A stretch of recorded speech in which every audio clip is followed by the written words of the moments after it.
சூரிய ராகங்கள் தரும் சூடான விளையாட்டுச் செய்திகள். IPL-க்காக இப்பொழுது மத்திய கிழக்கு துபாய்க்கும் ஷார்ஜாக்கும் அபுதாபிக்கும் புறப்பட்டு போயிருக்கின்றார்கள். மத்திய கிழக்கை நோக்கி அனைத்து IPL அணிகளும் இப்போது மிக முக்கியமாக அவர்கள் அத்தனை பேரும் இந்த பயோ பபுள் என்று சொல்லப்படுகின்ற அத்தனை பேருக்கும் சுய தனிமைப்படுத்தல், பாதுகாப்பான ஒரு வட்டத்துக்குள்ளே அத்தனை பேரையும் இருத்தி வைத்தல் என்பது இயலாத காரியம் என்று சொல்லி அனைவருக்கும் தெரியும். ஆனால் சில பேரால் அது முடியும் என்று சொல்லித்தான் நிரூபிக்கப்படுகின்றது. குறிப்பாக மும்பை இந்தியன்ஸ் அதில் மிக இறுக்கமாக இருக்கிறது.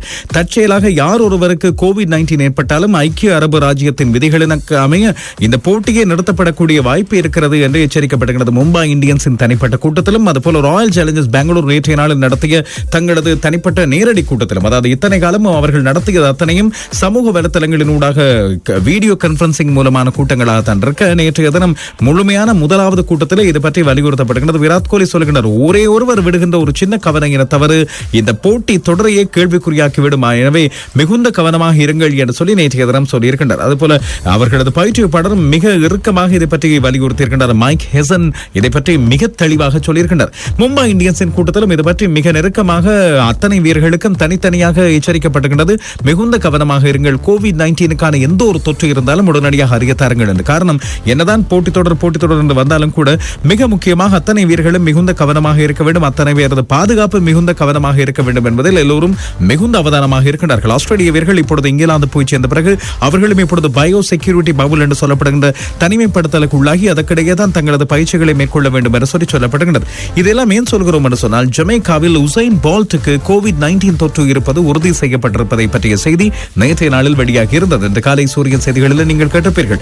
அவருடைய பிறந்த நாள் கொண்டாட்டத்துக்கு பிறகு இந்த COVID-19 தொற்று இருப்பது இப்பொழுது உறுதி செய்யப்பட்டிருக்கின்றது என்பது முக்கியமானது. இந்த கொண்டாட்டத்திலே இங்கிலாந்தின் கால்பந்து வீரர் ரஹீம் ஸ்டெர்லிங் உட்பட பல பேரும் கலந்து கொண்டிருந்தார்கள், பல பிரபலங்களும் கலந்து கொண்டிருந்தார்கள். இப்பொழுது அவர்களும் தங்களை COVID-19 பரிசோதனைக்கு உட்படுத்திக் கொண்டிருப்பதாக தகவல்கள் வெளியாகி இருக்கின்றன.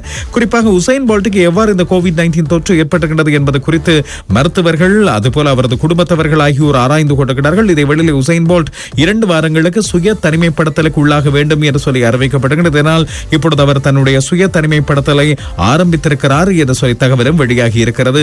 எனவே உசைன் போல்ட் குணமடையட்டும். ஒரு பக்கம் இந்தியாவை பொறுத்தவரையில் பாடகர் SP பாலசுப்ரமணியத்தை பற்றி கேள்வி கேட்டுக் கொண்டிருக்க, இப்பொழுது உலகம் முழுவதும் உசைன் போல்ட்டுக்கான பிரார்த்தனைகளும் ஆரம்பித்திருக்கின்றன. இந்த வேளையில் தான் நாங்கள் இன்னும் ஒரு இலங்கை வீரரை பார்த்துவிட்டு நாங்கள் இனிய சர்வதேச விளையாட்டுச் செய்திகளுக்கு செல்லலாம். தரங்க பர்ணவிதான இலங்கையின் மூத்த வீரர்களில் ஒருவராக அண்மை காலத்தில் விளங்கிய ஒருவர், இலங்கையின் சிரேஷ்ட துடுப்பாட்ட வீரர்களாக அண்மை காலத்தில் இலங்கையின் கழக மட்ட போட்டிகளில் ஆடி வந்தவர். 38 வயது, ஆரம்ப துடுப்பாட்ட வீரராக தன்னுடைய அறிமுகத்தை டெஸ்ட் போட்டிகளில் 2009ஆம் ஆண்டு மேற்கொண்டிருந்தவர். 2001 முதல் தர போட்டிகளில் ஆடி வந்தவர். இலங்கைக்காக டெஸ்ட் போட்டிகளில் மட்டுமே ஆடி வந்த இவர் முதல் தர போட்டிகள் 222 போட்டிகளிலும் லிஸ்டே போட்டிகள் 130 போட்டிகளிலும் ஆடியிருந்தவர். நேற்றைய தினம் தன்னுடைய ஓய்வை, அனைத்து விதமான கிரிக்கெட் போட்டிகளிலிருந்தும் தன்னுடைய ஓய்வை அறிவித்திருக்கின்றார். அவருக்கு இப்போது வயது 38. இறுதியாக தமிழ் யூனியன் கழகத்தின் தலைவராக நேற்று வரை ஆடிக்கொண்டிருந்தார். நேற்றைய தினம் முடிவடைந்த நீர்கொழும்பு கழகத்துக்கு எதிரான போட்டியோடு தன்னுடைய ஓய்வை அறிவித்திருக்கின்றார். 32 டெஸ்ட் போட்டிகளில் 1732 ஓட்டங்களை பெற்றுக் கொண்டவர். 2 டெஸ்ட் சதங்கள், 11 அரை சதங்களை உள்ளடக்கி இருந்தவர். ஒரு சொற்ப காலம் இலங்கையின் நம்பகமான ஒரு ஆரம்ப துடுப்பாட்ட வீரராக விளங்கி இருந்தவர். இவரது அதிகபட்ச ஓட்ட எண்ணிக்கை 111, சராசரி 32.58, ஓரளவு மதிக்கக்கூடிய ஒரு சராசரி.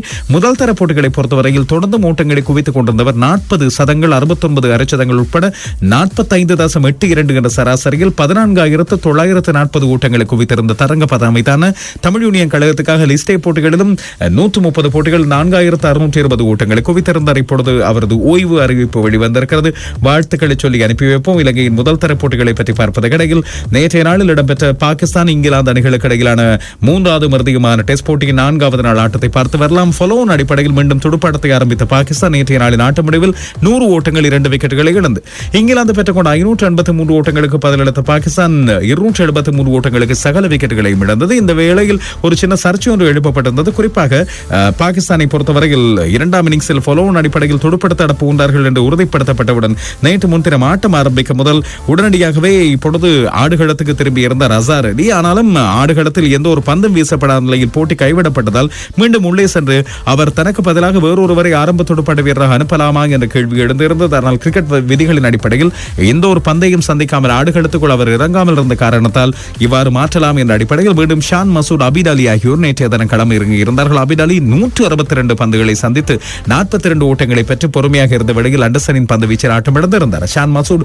18 ஓட்டங்களோடு ஆட்டமிழந்தார். அசார் தான் இன்னும் ஆடுகளத்தில் இருக்கின்றார். நேற்றைய தினம் பாகிஸ்தான் சந்தித்த 56 ஓவர்களில் பெருமளவு பந்துகளை எடுத்துக்கொண்டார்கள். அசார் அலியும் அபீர் அலியும் சேர்ந்து 2 பேரது இணைப்பாட்டம் பாகிஸ்தானை இந்த போட்டியிலிருந்து காப்பாற்றுவது போல அமைந்திருக்கிறது. குறிப்பாக இன்னும் 10 ஓட்டங்கள் இருக்கின்றன.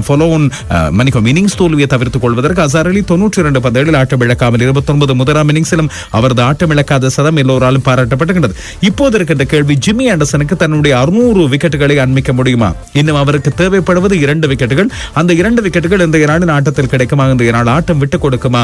மழையும் போதிய வெளிச்சமின்மையும் இந்த போட்டியை பாதித்துக் கொண்டிருக்க அதன் மூலமாக இன்றைய நாளில் முடிவொன்றை பெற முடியுமா என்ற கேள்வி எழுகின்றது. இனி நாங்கள் இலங்கையின் முதல் தர போட்டிகளின் இனிய விடயங்களை பார்த்துவிட்டு வரலாம். அதற்கிடையில் இன்னும் ஒரு செய்தியும் வெளியாக இருக்கின்றது. ஆப்கானிஸ்தானில் இருந்து ஆப்கானிஸ்தானின் கிரிக்கெட் பயிற்சி முகாமில் முக்கியமான மாற்றம் ஒன்று செய்யப்பட்டது. கிரிக்கெட் பயிற்சி கட்டமைப்பில் அவர்களது இயக்குநர்கள் அமைப்பில் இருந்து ஒருவர் அவர்களது பிரதான பயிற்றுவிப்பாளராக விளங்கிய ஆண்டி மால்ஸ் தேர்வாளர் பதவியிலிருந்தும் அதுபோல பணிப்பாளர் பதவியிலிருந்தும் தூக்கப்பட்டிருப்பதாக செய்தி ஒன்று வெளியாகி இருக்கின்றது. இதேவேளை முன்னாள் துடுப்பாட்ட வீரான ரஹீம் அகமது ஜாய் இப்பொழுது மால்ஸினால் வழங்கப்பட்ட பதவியை பெற்றுக்கொள்ள வந்திருக்கிறார் என்பது கவனிக்கக்கூடியதாக இருக்கின்றது. எனவே ஆண்டி மால்ஸின் இந்த பதவி பறிப்பு ஆப்கானிஸ்தானில் மிக முக்கியமான மாற்றங்கள் வருவதை எடுத்துக்காட்டுவதாக அமைந்திருக்கிறது. இலங்கையின் முதல் தர போட்டிகளை பொறுத்தவரை நேற்றைய நாளில் பிரீமியர் லீக் போட்டிகளில் நீர்கொழும்பு தமிழ் யூனியன் கழகம் அணிகளுக்கு இடையிலான போட்டி வெற்றி தோல்வி என்ற முடிவை கண்டது. 2ஆம் இன்னிங்ஸில் இலங்கையின் சிரேஷ்ட வீரர்களில் ஒருவராக அண்மை காலத்தில் மாறி வருகின்ற இளம் சகலதுறை வீரர் தனஞ்சய டி சில்வா முதல் போட்டியில் அவர் 95 ஓட்டங்களையும் பெற்று 12 விக்கெட்டுகளை வீழ்த்தியிருந்தார். நேற்றைய நாளில் 140 பந்துகளில் 8 சிக்ஸர்கள் 17 4 ஓட்டங்களோடு கலக்கலான ஆட்டம் ஒன்றை நிகழ்த்தி முடித்திருந்தார். 167 ஓட்டங்களை அடித்து விளாசியிருந்தார் தனஞ்சய டி சில்வா. இதுபோல இலங்கையின் இன்னொரு இளம் துடுப்பாட்ட வீரராக முன்னேறி வருகின்ற யோஹான் மெண்டிஸ் நேற்றைய நாளில் 116 ஓட்டங்களை எடுத்திருந்தார். ஓய்வு பெற்ற பர்ணவிதான நேற்றைய நாளில் 7 இன்னிங்ஸ் 18 ஓட்டங்களோடு முடித்துக் கொண்டார். இன்னொரு போட்டி எஸ்எல்சி கழகத்துக்கும் பதரொலிய கழகத்துக்கும் இடையிலான போட்டியும் வெற்றி தோல்வி என்ற முடிவை கண்டுகிறது. இறுதியாக பதரொலிய கழகம் கடுமையாக போராடி 280 ஓட்டங்களை எடுத்திருந்தது. இதிலே டமித் பெர்ரா 113 ஓட்டங்களை எடுத்திருந்தார். எஸ்எல்சி சார்பாக பந்து வீச்சில் நேற்றைய நாளில் வாண்டஸே 3 விக்கெட்டுகளையும் ரத்னாக்க 4 விக்கெட்டுகளையும் வீழ்த்தியிருந்தார்கள். மற்றொரு முதல் தர போட்டி மூவஸ் கழகத்துக்கும் லங்கன் கிரிக்கெட் கழகத்துக்கும் இடையில் முடிவடைந்தது. மூவஸ் கழகம் இன்னிங்ஸினால் 103 ஓட்டங்களினாலும் வெற்றி கிட்டியது. மூவஸ் முதலில் 599 ஓட்டங்கள் 9 விக்கெட்டுகளை இழந்து லங்கன் கிரிக்கெட் கழகம் 320 ஓட்டங்களுக்கு முதலாம் இன்னிங்ஸில் சுருண்டது. இதில் பந்து வீச்சில் மிகச் சிறப்பாக கலக்கி இருந்தார். 5 விக்கெட்டுகளை வீழ்த்தியிருந்தார் ஜெயவிக்ரம. 2ஆம் இன்னிங்ஸில் லங்கன் கிரிக்கெட் கழகம் ஃபாலோன் அடிப்படையில் 176 ஓட்டங்களுக்கு சகல விக்கெட்டுகளையும் இழந்து தோல்வியை தழுவி இருக்கின்றது. இன்னொரு பக்கம் இங்கிலாந்தின் முதல் தர போட்டிகளும் இடம்பெற்று வருகின்றன என்பது இங்கே கவனிக்கக்கூடியதாக இருக்கிறது. மெர்ச்சன்டி லாங்கே உங்களுக்கு ஞாபகம் இருக்கலாம்.